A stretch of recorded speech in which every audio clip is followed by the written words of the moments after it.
Hi, this is Steve Morrison, and this video is about how to build logic gates with transistors. What is a logic gate?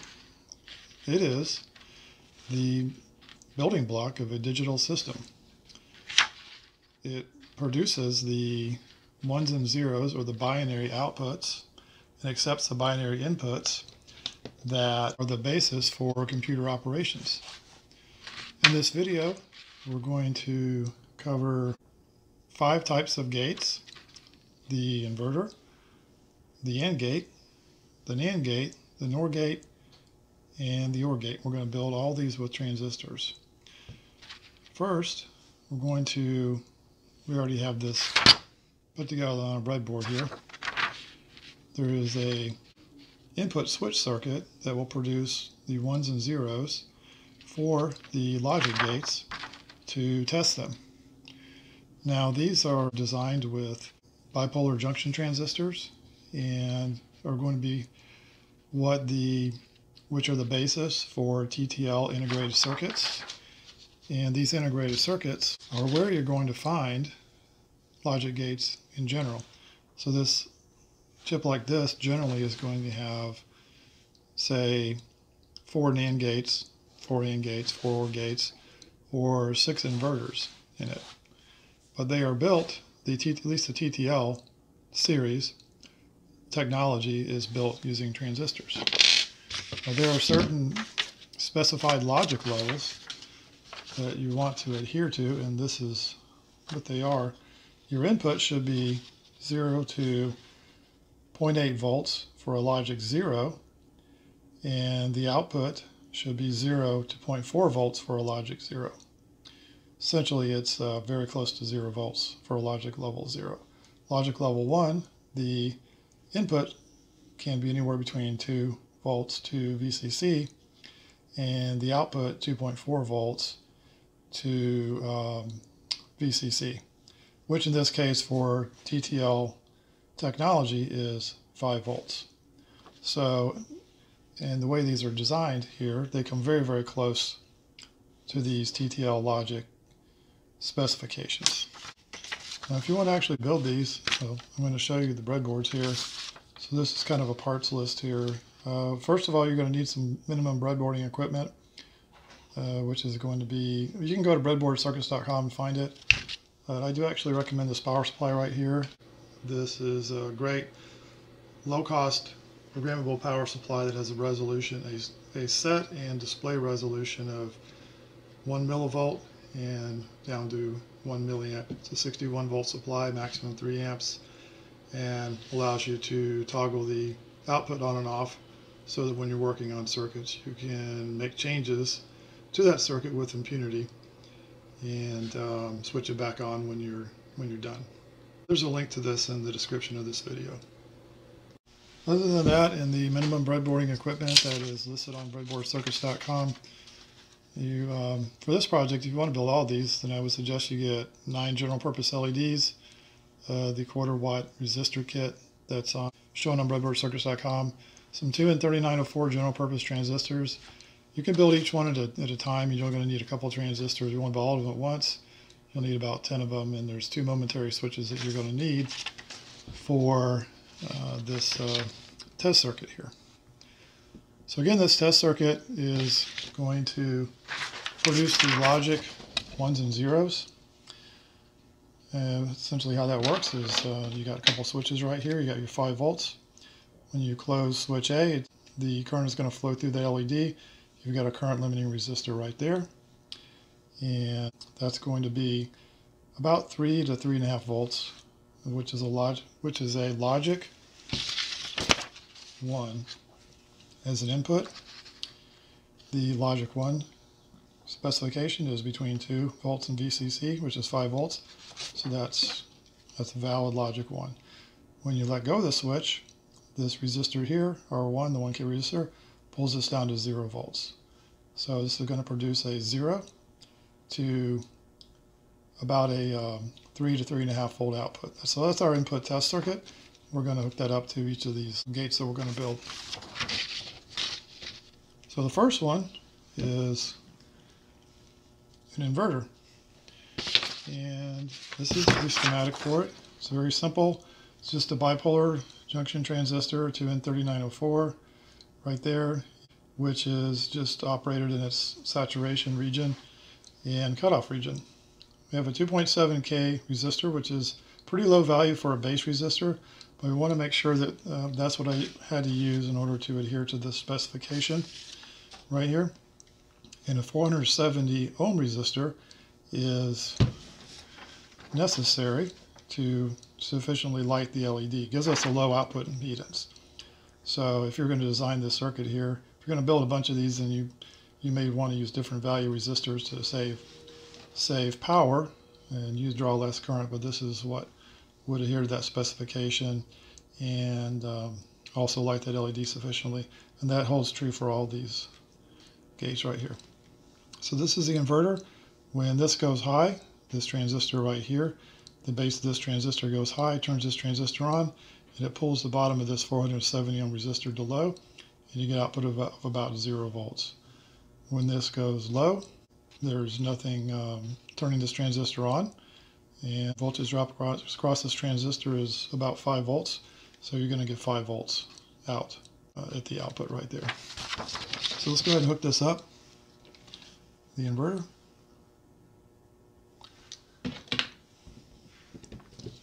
Go ahead and hook it up to the test circuit. We're just going to use button A. This is button A, this is button B for testing this. Well, let's just use this button right here. We'll use button B, because that's the way this is set up.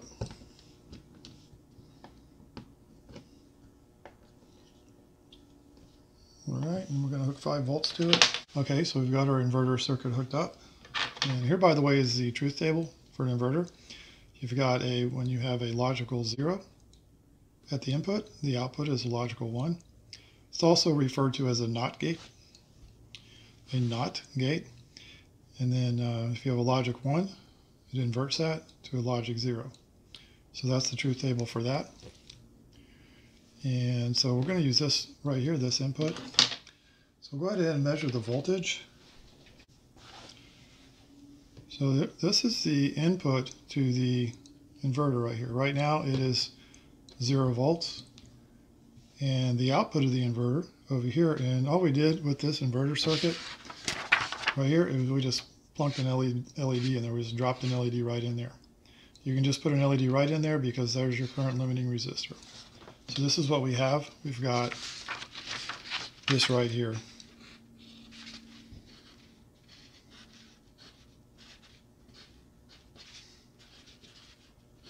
It's an LED right there. And that's what we're going to have on all these circuits. So, and this is the LED is going to indicate the output. So when you press the button, the input goes to 3.3 volts, which is a logic 1. And as you can see, this LED goes out. This becomes a logic 0. So this indicates the logic 1 and 0 here. If I take the LED out, we can measure the voltage there, just the raw voltage coming out of the gate here. So you got 5 volts out when the output of the logic gate, the output of the inverter is high, and the input is low. When the input is high, this goes low. You've got basic almost 0 volts. When you let off on it, the output is high. So that's the inverted output. Now the next circuit we're going to look at is the NAND gate. The reason we're jumping to a NAND gate instead of an AND gate is because the AND gate is simply a NAND gate with an inverter added to it. So this is the actual NAND gate without the inverter, and we'll add an inverter to that to turn that into an AND gate. So this is the NAND gate right here. This is a truth table for it. Just disconnect this here.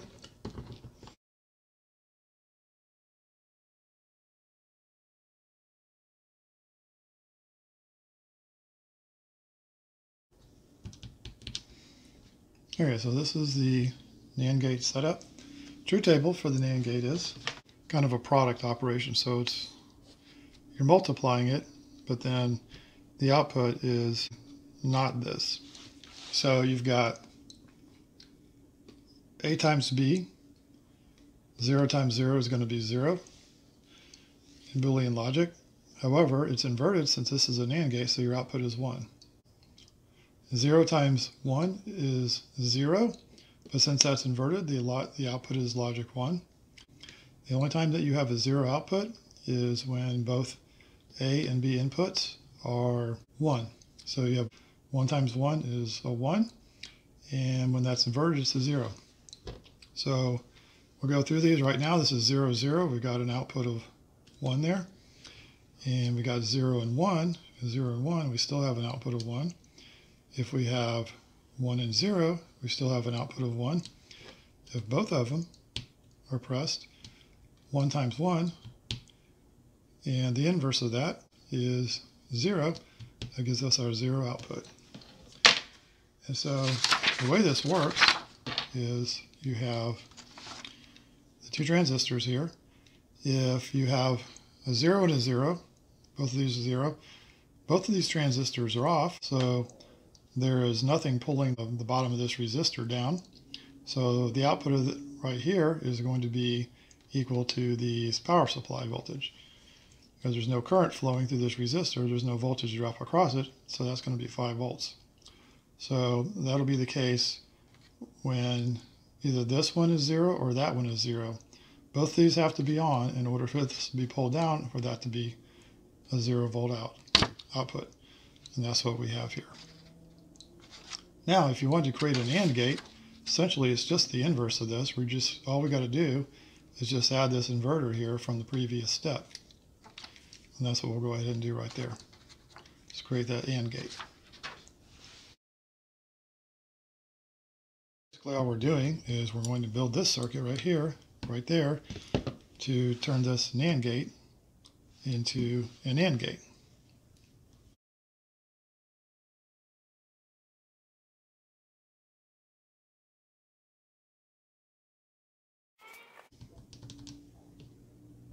Okay, so we have our AND gate put together here. It's just an AND gate with an inverter at the end, at the output. So this is our truth table here.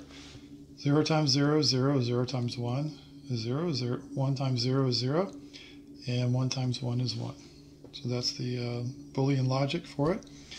And let's go ahead and try it out. So if you have a 0 and a 0, our output is 0 here. A 0 and a 1, output is still a 0. A 1 and 0, the output is still a 0. Press both of them, 1 and 1, our output is going to be a 1 right there. So that's the AND gate. And next up is going to be the NOR gate. So the reason we're doing the NOR gate first is because the OR gate is the NOR gate with an inverter built to the output. So let's go ahead and I'll show you already got that worked up on a breadboard. I'll show you that NOR gate. And we'll go ahead and look at the truth table for that.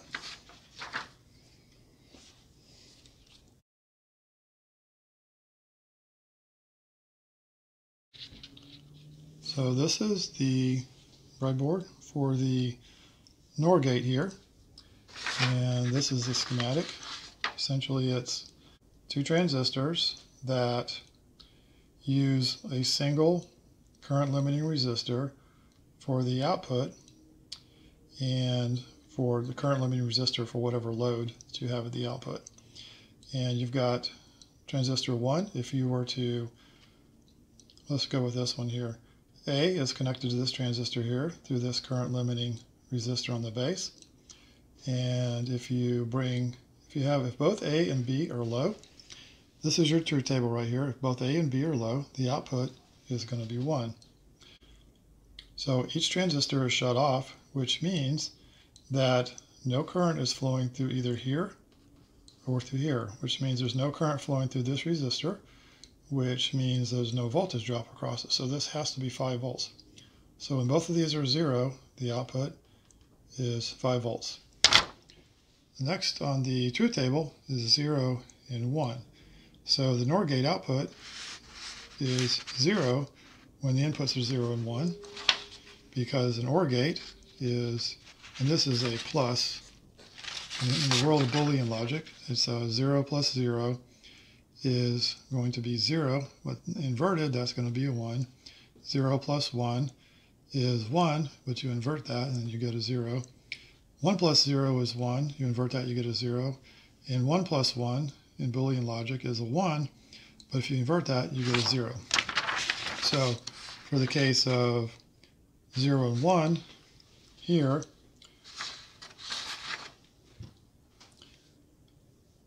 zero and 1, if you have a 0 there and you have a 1 there, one of these transistors is pulling this pulling this side down to just about 0 volts. Okay, so which means you have over here just about 0 volts the output. That represents a logic 0. So that's going to be either of these cases right here, 0, 1, 1, or 0. That's going to give you 0 volts. Now if both transistors are turned on, then you're going to have 0 volts there because both of them are conducting. And that's what you would have right here on the truth table. So let's go ahead and set this up, demonstrate it.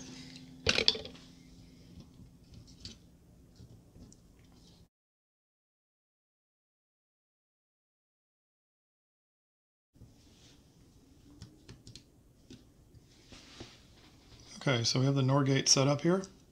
And let's go ahead and give this a try. So if we have either 0, if both of these inputs are 0, which they are now, you have your output is 1. If any of these inputs are 1, then your output goes to 0. If both inputs are 1, then your output is a 0. So that's the NOR gate there. And the OR gate, as mentioned before, is simply the NOR gate with an inverter added to the end.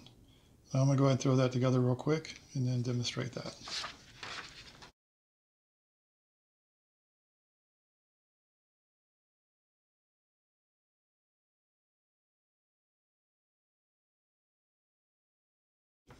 So this is the OR gate here. And so the OR gate is, again, truth table works like this. You've got 0 plus 0 is 0, 0 plus 1 is 1, 1 plus 0 is 1, and 1 plus 1 in the Boolean world is 1. And that's what we're going to get here. So we got 0 and 0. We got a 0, but if we press either A or B, we get a 1. Or if we press both, we get a 1. So that's the OR gate there. And so I don't know if I mentioned before when discussing that these logic gates are the building blocks of, when I did mention that, digital systems. A CPU can literally have millions of these logic gates in them, and in order to perform the operations necessary to constitute that of a computer. So there are other different logic gates, but these are the most common. This here, just wanted to show you, is a D flip-flop. D flip-flop, so once you have gates like these, or like these here, you can build, they're the building blocks of other logical circuits. So the D flip-flop is one of the things used in computer systems, in logical operations to typically divide by 2. There are other different flip-flops for doing that as well. You could also use this as a latch, a momentary push-button switch. So in another video, I'm going to show how taking 4 of these NAND gates here. In fact, I do have the start of the breadboard right here. I kind of started this but not finished. It does work. I've tested it, but I haven't cleaned it up yet. This is a D flip-flop right there. That's a D flip-flop. You can do a divide by 2 circuit with that and other things. If you have a bunch of them in series, you can have shift registers and lots of other cool things that computers utilize in their operations. So that's it for this video. I hope you found it interesting and informative, and if you liked it, please like the video and subscribe to this channel. I hope you found this video helpful and informative. If you did, please like this video and subscribe to this channel. For more information about this project, as well as recommended breadboarding equipment, best practices, and safety tips, please go to breadboardcircuits.com.